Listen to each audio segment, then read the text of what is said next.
오늘부터 마태복음서를 같이 연구해 보도록 하겠습니다. 마태는 예수님을 소개하는 데 있어서 그 예수님의 선조들, 족보에 대해서 설명하면서 시작합니다. 성경학자들은 마태복음이 유대인을 위해 쓰였다고 합니다.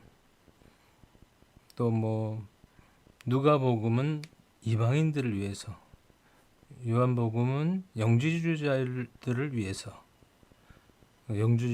영지주의자들에게 대적하려고 이제 성도들에게 쓰였던 성경이다, 이렇게 이제 보고 있는데, 물론 이제 마가복음은 가장 먼저 쓰여서 원복음이라고 표현을 합니다만은, 아무튼 목적 자체가 다르다는 겁니다. 마태복음은 누구를 위해서 쓰였다고 그랬죠? 마태는 유대인들을 위해서 쓰였습니다. 근데 이 유대인이라는 사람들은 선민의식이 있었어요. 하나님 앞에 선택받았다는 그런 자부심 말이죠. 그래서 그들이 유일신이고 그 하나님을 믿고 구원받고 그런 건 다 좋아요.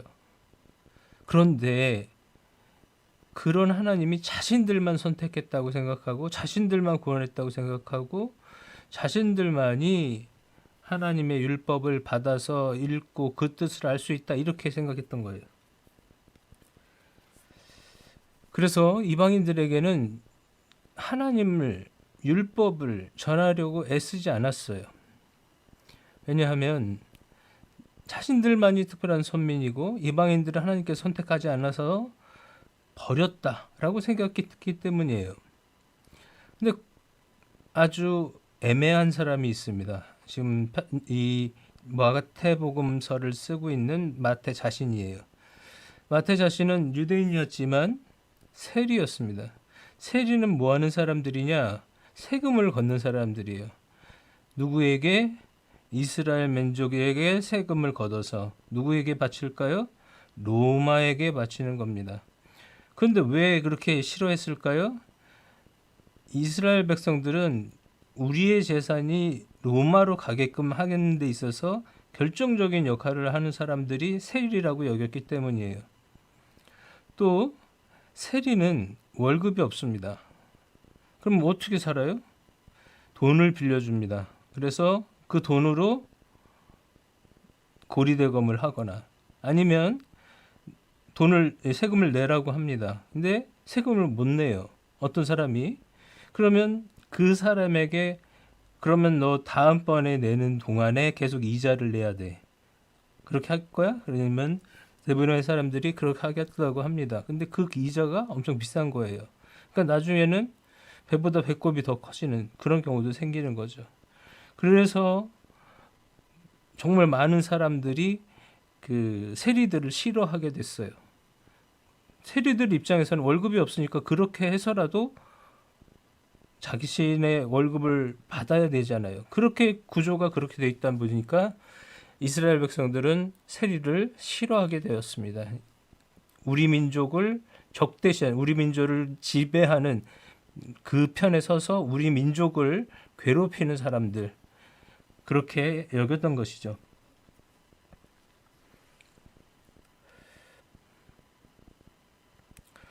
마태는 근데 그런 가운데서, 그런 충돌 가운데서 좀 특이한 점을 발견하게 됐는데, 이 선민사상이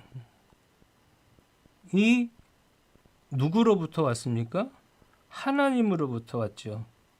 그런데 선민사상을 강조하다 보니까 이 선민의식으로 인해서 정작 섬겨야 되고 따라야 하고 경배해야 할 하나님은 제쳐두고 자신들이 선민으로서 살아가려는 율법, 규율, 또 장로들의 유전, 이런 유훈들, 이런 것들을 더 중요하게 여기더라는 거예요.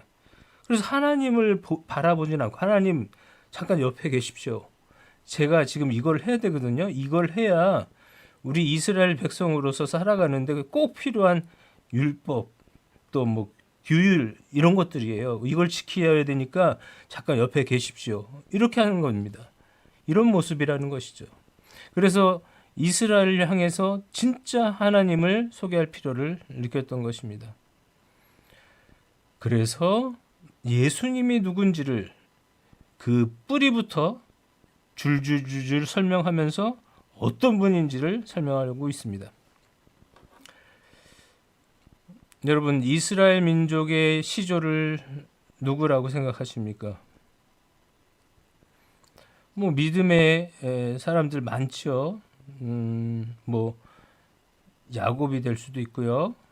야곱 실제로 야곱은 12 아들을 통해서 12지파가 생겼으니까 또 아니면 이삭을 아니면 아브라함을 노아를 아니면 아담을 그 민족의 시조로 생각할 수도 있죠. 그런데 이스라엘 백성들은 아브라함부터 민족의 시작이다라고 생각하고 인정하고 있습니다. 하나님이 아브라함을 선택했어요. 그래서 선민이 된 거예요. 아까 전에도 설명했지만 누가복음은 다른 계보가 있어요. 마태복음과는 좀 다르죠. 마태복음은 다른 목적으로 쓰였기 때문에 그 계보가 필요한 것이고 이것은 유대인들에게 쓰여진 성경이기 때문에 유대인들에게 좀 더 정체성에 부합한 내용들을 담을 수밖에 없었어요. 그러다 보니까 아브라함부터 출발을 한 거죠. 선택된 민족은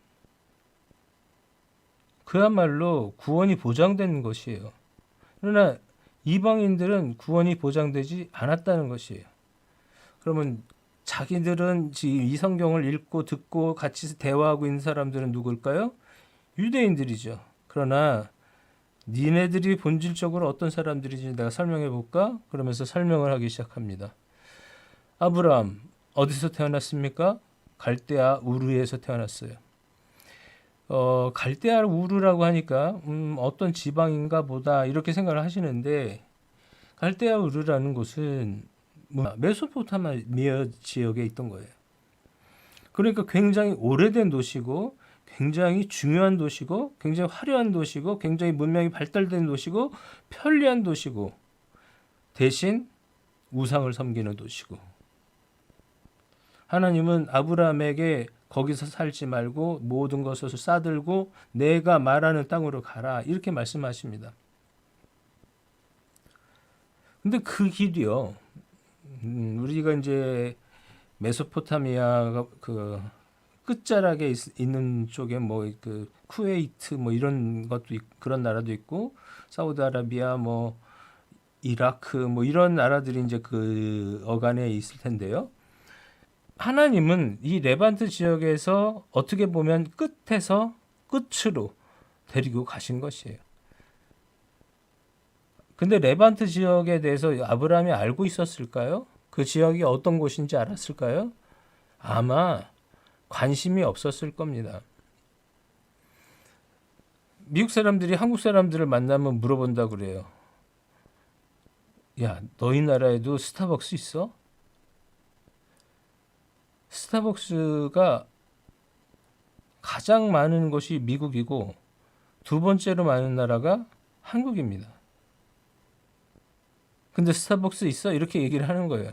그러니까 그 사람들은 우리 한국에 대해서 알려고 할 필요도 없고 알고 싶지도 않고 알 필요성을 느끼지 못했고 레바트 지역의 알갈대아 우르에 살던 사람들은 굉장히 문화적인 중심지라고 생각했기 때문에 당연히 레반트 지역의 끝자락에 살고 있는 사람들에 대한 관심이 없었어요. 무엇을 위해서 그곳에 관심을 가지겠습니까?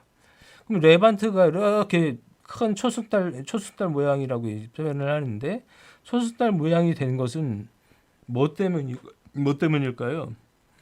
그 가운데 사막이 있기 때문에 이렇게 마치 부메랑처럼 휘어 있는 것이에요. 사막이 있으니까 사막을 건너가는 사람은 없어요. 왜냐하면 사막을 건너려면 빠른 시간 안에 건너야 되는데 그 빠른 시간이라 할지라도 어쩔 수 없이 사막에서 잠을 자야 되고 며칠을 자야 되고 그 다음에 또 걸어야 돼요. 그러다 보면 그 더위와 그 추위를 감당할 수가 없어서 도저히 사람이 살 수가 없는 거예요. 그래서 물이 많은 곳으로 이렇게 돌아오도록 되었죠. 하나님이 처음부터 아브라함에게 행선지를 알려준 것이 없습니다. 내가 명한 곳으로 가라. 이것뿐이에요. 그래서 정말 두려운 마음이었지만 순종했던 것이에요. 근데 그런 내가 명하는 땅으로 가라라고 하는 그 하나님의 말씀은요. 어떤 느낌이 드십니까?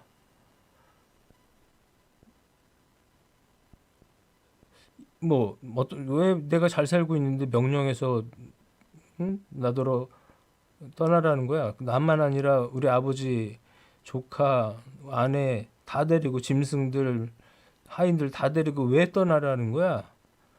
라고 반항할 수도 있었을 거예요. 그러나 하나님은 그것을 명령의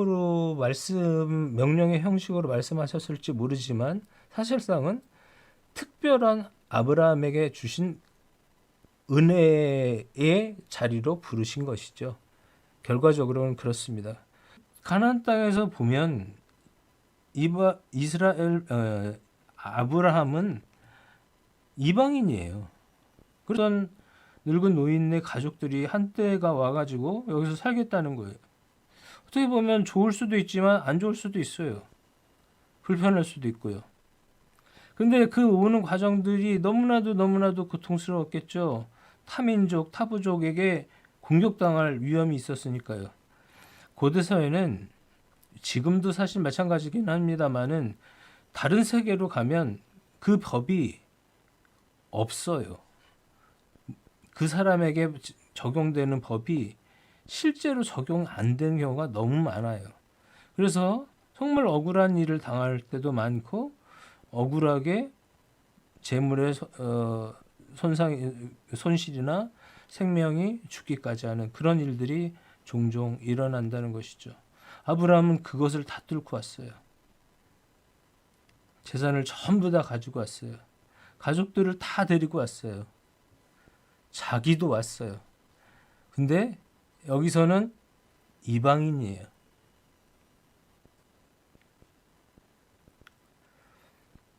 또한 하나님은 아브라함에게 하늘의 별처럼 많은 자손을 약속하셨죠. 그 약속의 말씀은 아브라함이 죽기 전에 다 이루셨을까요? 하나님께서? 그렇지 않습니다. 몇 명 안 돼요. 그러면 그 약속이 언제 이루어졌다는 얘기예요? 이집트에 종살이를 하러 가가지고 거기서 누가 세보니까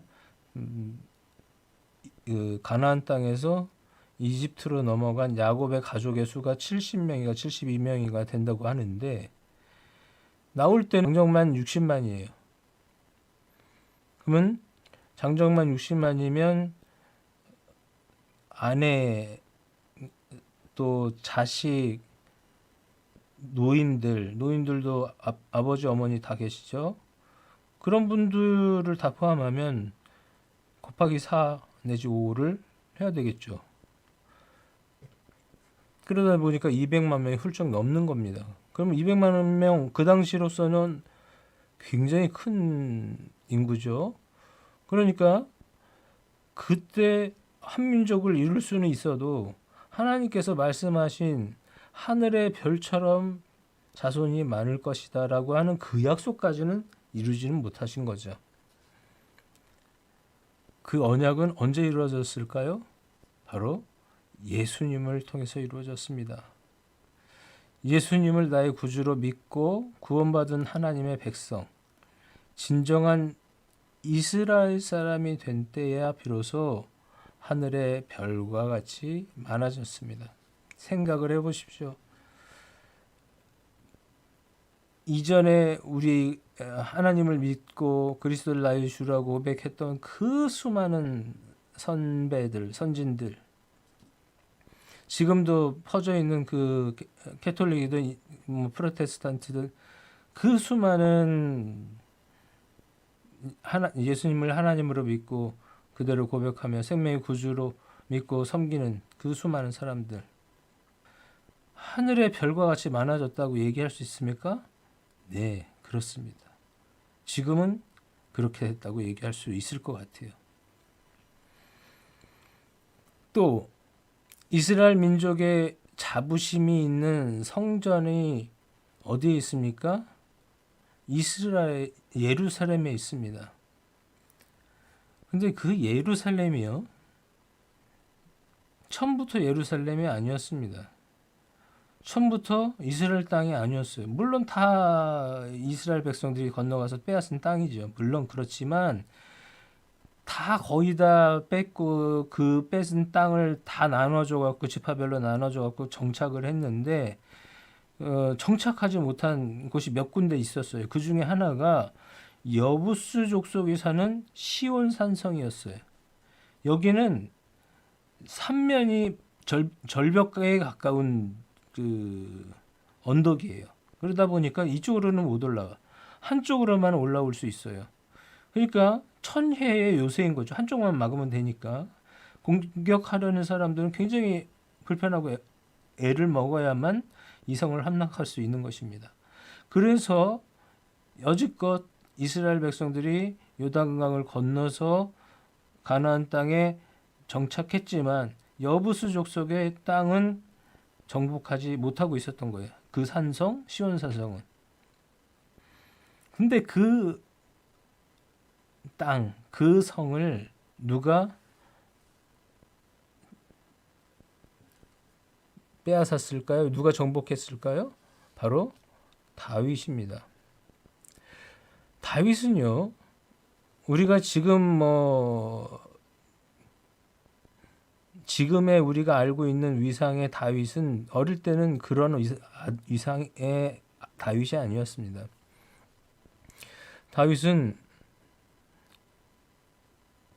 그다지 별 볼 일 없는 집안에 8번째 아들로 태어나서 더 존재감이 없었습니다. 그리고 그 당시에도 가장 힘들고 가장 천한 일이 이 양과 염소와 소를 기르는 목동의 삶이었습니다. 풍찬노숙하면서 이곳저곳을 떠돌아다녀야 내가 가지고 있는 양들이 곡식을 먹고 물을 마시고 생명을 연장하고 또 생명을 낳고 그렇게 되는 것이죠. 그러니까 가만히 있을 수가 없는 거예요. 계속 이동해야 되는 거예요. 삶이 엄청나게 고단했겠죠. 사람들이 주목하지 못할, 귀하게 보지 못할 그런 집안 형편과 형제의 관계들 속에서 다윗은 양을 치는 일을 하려고 나갔었습니다. 근데 하나님은 그 다윗을 주목을 했어요. 왜 그랬을까요? 초기에 다윗이 뭘 했습니까? 아무것도 하는 게 없었죠. 근데 다윗은 알고 봤더니 시인이었습니다. 음악가였습니다. 또 전사였습니다. 왜 이렇게 얘기할까요? 시편은 대부분 다윗이 쓴 겁니다. 시편의 많은 부분은 다윗이 썼죠.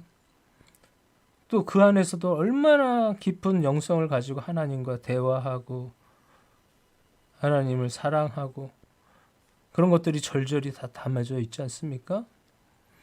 또 다윗은 골리앗을 쓰러뜨렸습니다. 골리앗을 쓰러뜨려 가지고 그 목을 베었습니다. 골리앗은 엄청난 거인이었던 것 같아요. 돌연변이처럼 굉장히 큰 거인이었고 마침 힘도 셌던 것 같아요. 그런데 골리앗은 어떻게 죽게 됩니까? 다윗의 물맷돌로 죽게 됩니다. 저는 어릴 때 그 물맷돌이라고 하니까 뭐 와, 어린아이의 물맷돌에 큰 거인이 죽다니 그건 하나님의 은혜야 이렇게 생각을 했는데 물론 하나님의 은혜입니다만은 그 물매를 무시하면 안 된다는 거예요. 고대 전쟁에서는 제일 처음으로 공격이 시작이 되는 게 뭐냐면 돌팔매질. 이 물레 돌을 감아서 던져가지고 사람들을 하여금 물론 맞아서 돌 맞아서 죽지 않을 정도는 되겠지만 굉장히 대열을 흐트러뜨리고 굉장히 거동이 불편하게 만드는 그런 아주 골치 아픈 부대였어요. 진짜로 전쟁 시작 그러면 활부터 날아가는 게 아니라 돌팔매 부대가 먼저 나갑니다. 그래서 막 달려나가서 그들을 향해 상대방을 향해 돌을 던져냅니다. 그럼 몇 번 던지면 그 다음엔 또 궁수들이 쏘고 그 다음엔 보병이 나가고 뭐 이런 순서예요. 근데 이 다윗이 이 돌팔매를 어디서 배웠을까요? 바로 양들을 지키다 보니까 뭐 늑대도 있고요, 여우도 있고요, 뭐 각종 들짐승들이 양을 또 염소를 노리고 들어온단 말이에요. 근데 그것을 내가 거기까지 쫓아가면 이미 물고 도망가 버리고 만다는 거예요. 그럼 어떻게 해야 돼요? 그때는 총이 없고 활도 잘 뭐 보편 안 됐을지도 모르겠지만 아무튼 자기가 가진 돌 들고 돌팔매를 던지는 거예요. 그러면 사자도 쓰러뜨리는 게 바로 다윗이었다는 거예요. 여러분 들판에서 사자를 만났다고 생각해 보십시오. 얼마나 두렵겠습니까? 지금 사자가 물고 있는 양을 내려놓고 나를 향해서 달려온다면 대책이 있습니까? 대책 없어요. 나무 위에 올라가면 될까요? 나무도 별로 없지만 나무 위에 올라가더라도 사자는 나무 잘 탑니다. 호랑이는 더 잘 타고요. 그러니까 이건 답이 아닌 거예요. 어떻게 해야 돼요? 아까 전에 말씀드린 것처럼 돌팔매를 한 방 딱 던져서 급소를 맞춰서 쓰러뜨릴 수 있도록 그래야 양을 이 각종 들짐승으로부터 지킬 수 있으니까. 그래요. 그렇게 자랐어요. 아직 어리고 보잘것없고 사람들은 알아주지 않았던 다윗이지만 그 다윗에게 사무엘이 찾아왔어요. 당시에 사무엘은 민족의 지도자예요. 사울 왕이 생기기 전에 그 온 민족을 다스리고 통치했던 것은 그때 당시에는 신정 일치사회였으니까 사사였고 또 제사장이었던 사무엘이 이 모든 일의 중심에 있었고 최고의 권위자였고 하나님에 대한 권위자 또 백성들에 대한 법의 권위자. 그런데 왕을 세웠죠. 사람들이 하도 이제 우리도 왕을 주십시오, 우리도 왕을 주십시오 얘기하니까 왕을 주신 게 사울이었습니다. 근데 사울은 하나님 앞에 순전하지 못했어요. 그래서 나중에 설명하겠습니다만은 사울을 버리고 다윗을 선택하게 된 겁니다. 사무엘이 그 위대하고 높은 사무엘이 이새의 집에 와서 아들을 찾습니다. 그리고 같이 저녁을 먹기로 하는데 그 아들 오기까지는 밥을 먹지도 않겠다는 거예요.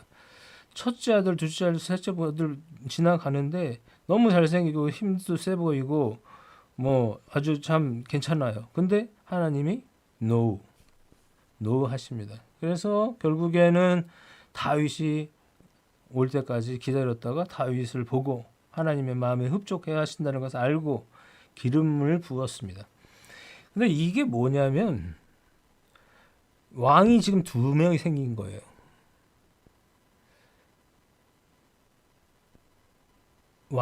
그 기름을 부어서 세우는 직책이 세 가지가 있는데 왕, 선지자, 제사장 이 세 사람뿐이에요. 그런데 이 지금 다윗을 기름을 부으면 뭐 때문에 부었겠어요? 왕으로 세우려고 부은 거죠. 그 사실을 사울이 알면 어떻게 될까요? 그때나 지금이나 이런 상황에서는 내 정적을 죽여버리는 것이 가장 현명한 방법이에요. 그래서 우리 뭐 조선시대 단종도 그래서 죽었죠. 그런 것처럼 뭐 그냥 어리던 성장했던 뭐 죽여버리는 것이 그냥 상례입니다. 그런데 다윗은 기름 부음 받은 것이 축복으로 작용하기보다는 너무나도 고통스러운 삶을 시작하는 시작점이 되었어요. 아까 전에 말씀드렸다시피 사울이 죽기로 쫓아다녀요. 아니 뭐 사울은 정사를 아예 안 돌본 것 같아요. 그리고 그냥 계속 어디든 쫓아갑니다. 이것도 저것도 막 쫓아다녀요. 그러니까 도저히 어떻게 이스라엘 백성들의 땅에서는 자기가 숨을 곳이 없으니까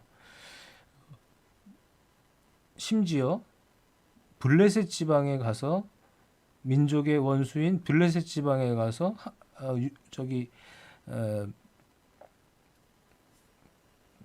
살게 해달라고 요청을 합니다. 망명을 하려고 하는 거죠. 근데 지금 다윗이 쓰러뜨린 골리앗 어느 나라 사람입니까? 바로 블레셋 사람이에요. 물론 블레셋은 5개의 부족이 하나의 집합체로 한 나라를 이루고 살았지만 그 중에 하나에 가서 나를 좀 도와주십시오. 이렇게 한 거예요. 그랬더니 여러분들이 상상할 것처럼 어서 와라 이렇게 한 게 아니라 쟤가 왜 왔지?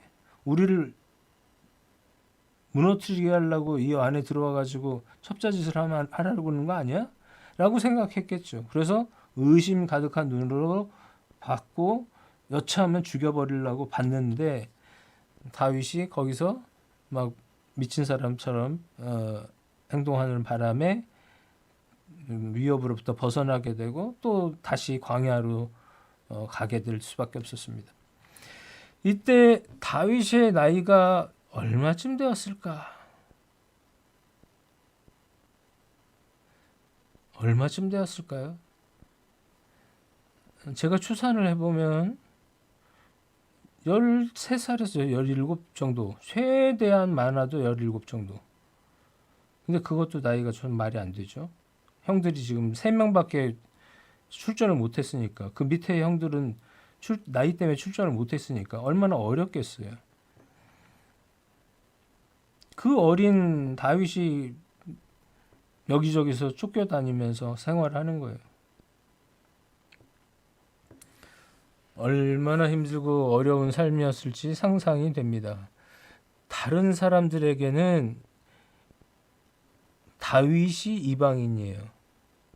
그리고 자기 민족에게도 반가운 손님이 아니에요. 자기 마을에서 다윗을 돌봤다는 얘기 들으면 사울이 거기 가가지고 칭찬해 주겠습니까? 막 죽여버리겠죠, 사람들. 그러니까 어기고도 가기도 힘들고 저기도 가기도 힘들고 고통스러운 삶이 계속됐습니다. 아까 전에 제가 13살이나 17 사이라고 말씀드렸는데 13살이라고 치자고요. 그러면 다윗이 결과론적으로 30살에 왕이 되거든요. 그러면 몇 년입니까? 17년이에요. 17년을 나그네로 이방인으로 살았어요. 여러분 그럴 수 있습니까? 항상 잠도 제대로 못 자고 그늘을 피할 나무도 없는 광야에서 살아야 하고 먹어야 되잖아요. 어디서 뭘 먹을 겁니까? 주위의 사람들에게 착한 일들을 해주고 보호해주고 뭐 이런 일들을 하면서 그 곡식을 얻어서 먹고 했어요. 얼마나 비참합니까? 다윗은 비참한 이방 생활을 했어요. 결국 사울은 하나님에게 버림받아서 전장에서 죽고 말았죠. 다윗은 그때서야 이스라엘의 왕으로 추대되었습니다. 사울은요, 왕이 됐을 때 유다 지파가 그때 가장 숫자가 많았거든요. 그리고 좀 다른 얘기긴 하지만 아브라함의 12 아들이 있는데 그 중에 첫째는 르우벤인데 르우벤이 첫째 역할을 못 해요. 그러니까 그 동생들 속에서. 그래서 첫째 역할을 한 사람이 누구냐면 유다예요. 근데 그 유다 지파에 지금 다윗이 있는 거예요. 그러니까 지파의 자부심이 굉장히 큰 지파입니다. 그러다 보니까 최대 지파고 최대로 그 힘이 강했고 뭐 감히 다른 지파가 덤비지 못할 정도로. 그런데 우리 지파가 아니라 베냐민 지파에서 왕이 된 거예요. 사울이 왕이 된 거예요. 그러니까 유다 지파가 뭐야? 우리가 유다 지파인데 우리한테서 나와야지. 저런 보잘것없고 힘도 세지 못한 같이 뭐 이렇게 세력화를 해줄 수도 없는 그런 보잘것없는 지파에서 왕이 됐단 말이야. 안 도와줬어요. 무시해 버렸어요. 난 임금으로 인정 못해. 그러면서 가버렸어요. 바꿔줘서 다윗이 이제 왕이 됐습니다. 그러나 왕이 됐다고 와가지고 절대 충성을 맹세하는 게 아니고요. 그 사람들에게 왕은 왕으로서의 능력을 보여줘야 그 사람들이 따릅니다.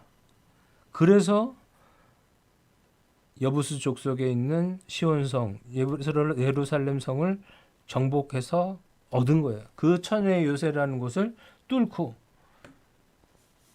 다윗성으로 만들어 버렸습니다. 그러니까 그때서야 비로소 12지파가 우리 왕 대단하다. 우리가 왕으로 섬기겠습니다. 이렇게 이제 그렇게 되는 거예요. 하나님은 다윗에게 영원한 나라와 왕위를 약속하셨어요. 그런데 이스라엘 백성은 북이스라엘, 남유다로 나눠졌죠. 북이스라엘은 아수르에게, 남유다는 바빌론에게 차례차례 멸망당하고 나라가 무너졌어요. 그냥 전쟁에서 진 게 아니고요. 사람들을 다 노예로 끌고 갔어요. 포로로 끌고 갔어요. 그러니까 얼마나 비참하고 처절한 패배였겠습니까? 그래서 그들이 생각을 해낸 게 있는데 그건 바로 다윗과 하나님이 맺은 언약의 말씀이에요. 영원히 내가 너의 왕위를 인정해 줄 것이고 너의 왕위가 영원하도록 내가 약속하마 이렇게 하셨는데 어떻게 우리가 명망할 수 있지? 말이 안 되잖아. 아니 인지 부조화가 생긴 거예요. 하지만 그 약속은 언제 이루어졌을까요? 예수 그리스도께서 죄와 사망의 권세를 이기고 영원한 왕이 되셔서 영원한 나라를 통치하실 때야 비로소 완성될 수 있었던 것입니다. 앞으로는 3명의 여인들에 대해서 설명을 할 겁니다. 이 족보를 자세히 보시면 딱 3명의 여인만 나옵니다. 많은 여인들도 있을 수 있어요. 그죠? 그런데 딱 3명만 나와요. 어떤 의미인지 한번 보겠습니다. 다말은 야곱의 아들 유다, 아까 전에 최대의 지파를 유다 지파라고 했고요. 실질적인 장자의 역할을 했던 사람이 유다라고 했고요. 그 유다의 며느리였던 사람이 다말입니다. 다말이 이방인이라는 직접적인 구절은 없어요. 하지만 최소한 유다의 아내가 가나안 사람 수아의 딸이라는 가나안 사람이라는 거예요. 가나안 사람의 땅에서 살고 일을 하고 관계를 맺다 보면 거기서 며느리를 얻지 않았겠습니까? 그래서 다말이 이방인일 가능성이 매우 높습니다. 또한 차마 성경에 있는 내용이지만 차마 입으로 말하기 어려운 시아버지와 며느리가 비정상적인 관계로 낳은 아이가 예수님의 조상 중 한 명이에요. 참 별볼일 없죠. 우리 조상 중에 저런 분이 있다면 나 같으면 얘기 안 하겠습니다. 또 라합이라는 사람이 있습니다. 라합은 이스라엘 백성이 가나안 땅에 입성하기 전에 정탐꾼을 보냈는데요. 그 정탐꾼이 머물렀던 여리고 성의 여관 주인이었어요. 당연히 그녀는 가나안입니다. 여리고 성 사람이에요. 그럼에도 불구하고 라합은 그의 믿음과 용기와 그런 것들을 다 고백하고 또한 행동함으로써 예수님의 조상 중 한 명의 어머니가 되었던 것이죠. 마지막으로 우리아의 아내입니다. 여러분 우리아의 아내가 누군지 아시죠? 설명을 좀 이따가 하겠습니다. 우리아의 아내 이름은 뭘까요? 이름까지는 모르실지도 모르겠습니다. 우리아의 아내는 밧세바라는 사람입니다. 물론 밧세바는 유대인입니다. 그러나 그 이름 밧세바가 아니라 우리 성경에서는 뭐라고 표현하냐면 우리아의 아내로 정의합니다. 밧세바는 이스라엘 사람이지만 그녀의 남편 우리아는 헷 사람이었어요. 이방인이었어요. 마태는 이방인의 아내를 통해 솔로몬 왕이 태어났고 솔로몬 왕의 어머니가 바로 이 밧세바입니다. 왕위가 이어졌으며 예수님의 조상 중에 한 명으로 설명하고 있는 것입니다. 마태는 이스라엘 사람입니다. 선민이었죠. 그러나 세리였습니다. 민족적인 입장에서 보자면 지배 나라를 위해서 부역하는 부역자로밖에 보이지 않았을 것입니다. 근데 그는 비록 이스라엘의 세리지만 이스라엘 민족이란 자부심은 있었을 거예요. 그러나 마태는 예수님을 만나고 하나님의 나라의 백성이 되고 보니까 이 혈통적 이스라엘이라는 것은 아무 의미도 없다는 것을 깨달았어요. 그래서 그는 아직도 혈통적으로만 이스라엘 민족이라는 자부심 때문에 진짜 하나님을 보지 못하고 진짜 하나님 나라를 보지 못하는 그 안타까운 상황을 안타까운 사람들을 위해서 이 책을 쓴 것입니다. 자, 이제 마태복음 첫 번째 강의가 시작되었습니다. 진정한 이스라엘이 누군지, 선민이 누군지 알겠습니까? 네, 이것을 알아보러 출발해 보시죠.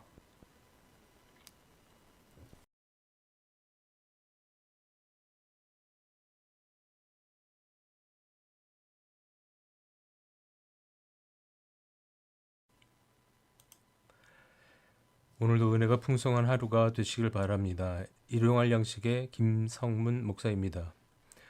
저는 30년간 목회자와 신학자로 살아오면서 많은 설교와 강의를 했습니다. 또 많은 설교와 강의를 들었습니다. 설교도 중요하고 강의도 중요합니다. 그러나 성도들이 필요한 것이 무엇일까 생각해 보니까 성경에 대한 정확한 설명이더군요. 성경을 제대로 읽을 수 있어야 제대로 이해하고 제대로 이해했다면 하나님이 원하시는 삶을 살 수 있을 것입니다. 때때로 저도 풀 수 없는 구절을 읽게 되면 성도님들은 얼마나 이해하기가 어려울까. 그래서 성경 읽기를 포기하게 되지는 않을까 하는 걱정이 생깁니다. 성경학자들은 평생 성경을 공부했지만 텍스트로서의 성경을 잘 안다고 해서 신앙의 깊이도 정비례하는 것이 아니더군요. 또 설교자들은 목회에 많은 시간을 쓰다 보니 정작 중요한 성경을 연구한 시간이 없어 깊이 있는 설교를 준비하기 어려워하는 것을 보게 되었습니다. 그러니 중간에서 성도님들은 설교를 통해 하나님의 말씀인 성경을 이해하기 어렵고 그렇다고 모두 신학교를 갈 수도 없으니 성도들을 위한 강해를 해야겠다라고 생각하게 되었습니다. 실제로 신약교에서는 신학을 가르치지만 성경의 한 구절 한 구절을 해석해 주지는 않습니다. 그럴 시간도 부족하고요. 주위에서 성경과 신학과 목회를 공부하고 경험한 누군가가 성경을 알려주면 좋겠다는 요청이 오랫동안 있어 왔습니다. 그렇지만 나보다 더 깊이 있는 영성과 학문적 깊이를 가진 설교자들이 잘 하고 있겠지라고 스스로를 위로하고 가능성을 닫아놓고 있었습니다. 그러다 얼마 전입니다. 나는 신이다 라는 다큐멘터리를 보고 너무도 큰 충격을 받았습니다. 말씀 사역에 대해서 안일하게 생각했고 누군가 할 것이라 막연하게 믿었습니다. 그러나 지금도 저렇게 말씀을 알지 못하고 이단과 사이비에 빠져 영혼과 삶과 가족을 빼앗겨버린 사람들을 보고 제 일생을 바쳐서 노력해왔던 말씀 사역이 모두 무너져 내리는 것을 느꼈습니다. 언제까지 기다릴 수도 없고 또 누군가 하겠지라고 기다릴 수도 없어서 부족한 저라 할지라도 부름심에 응답해야 한다고 결심하게 되었습니다. 저는 이 사역에 전심전력하기 위해 일체의 경제 활동을 하지 않으려 합니다. 오로지 여러분들의 기도와 후원으로만 사역을 이어나갈 생각입니다. 느헤미야 13장에 보면 나라가 멸망하고 포로로 끌려간 후에 다시 돌아와 보니 예루살렘 성과 성전과 제사가 다 무너졌습니다.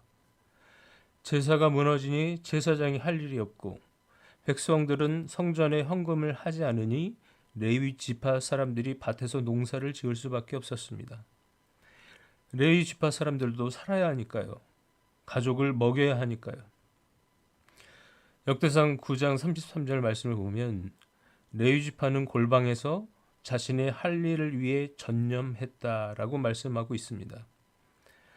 레위 지파가 해야 할 일을 하지 못하면 당연히 제사, 즉 예배가 바로 드려질 수가 없습니다. 제게 주신 사명인 이 말씀 사역에 전념할 수 있도록 후원해 주시기 바랍니다. 여러분의 기도와 후원이 바른 말씀과 건강한 신학이 전해지는데 큰 도움이 될 것입니다. 감사합니다.